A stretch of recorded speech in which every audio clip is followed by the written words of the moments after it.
Hi friends, PGTRB நோட்டிஃபிகேஷனில் வந்தபடி PGTRB எக்ஸாமுக்கு அப்ளை பண்ணவங்களுக்கு எடிட் ஆப்ஷன் வந்து இன்னையிலேருந்து அவைலபிளாக இருக்குது. யாரெல்லாம் அப்ளை பண்ணியிருக்கீங்களோ அவங்க மட்டும்தான் எடிட் ஆப்ஷனில் வந்து நம்ம பண்ண முடியும். அது மட்டும் இல்லாமல் தேவையான எடிட்டில் வந்து நீங்கள் செஞ்சதுக்கப்புறம் சப்மிட் அந்த பட்டனை நீங்கள் ப்ரெஸ் பண்ணால் மட்டும்தான் அது வந்து ஏற்றுக்கொள்ளப்படும்னு சொல்லியிருக்காங்க. ஃபஸ்ட்டு பேஜில் ஒரு எதுவும் எடிட் பண்ணுறீங்க அப்படின்னா அடுத்தடுத்த பேஜ்லேயும் நீங்கள் வந்து செக் பண்ணிக்கணும். அப்போ தான் வந்து அதில் இருக்கக்கூடிய மாற்றங்கள் எதுவும் இதில் இருக்கா அப்படிங்கிறது தெரியும். அடுத்து பிரிண்ட் ப்ரிவ்யூ பேஜ் அப்படிங்கிறது கண்டிப்பாக நீங்கள் பார்க்க வேண்டியிருக்கும்.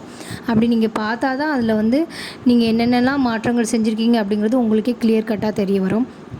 நெக்ஸ்ட்டு பார்த்திங்கன்னா நம்மளோட ஃபோன் நம்பர், இமெயில் ஐடி இதை சேஞ்ச் பண்ண முடியாது.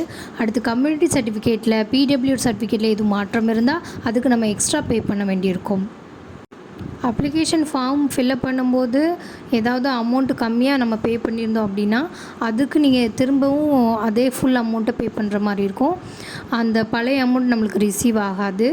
நெக்ஸ்ட்டு வந்து நீங்கள் எடிட் ஆப்ஷன் எல்லாம் பண்ணிவிட்டு டெக்ளரேஷனில் கண்டிப்பாக ஆப்ஷனை வந்து கிளிக் பண்ணிவிட்டு இது எல்லாத்தையுமே நீங்கள் செக் பண்ணிவிட்டு சப்மிட் அப்படிங்கிறது நீங்கள் கொடுத்தா மட்டும்தான் நம்ம இப்போ சேஞ்ச் பண்ண எல்லாமே ரெக்கார்ட் ஆகும். இல்லைனா நம்ம பழைய நம்ம சேஞ்ச் பண்ணாத அப்ளிகேஷன் தான் இருக்கும்.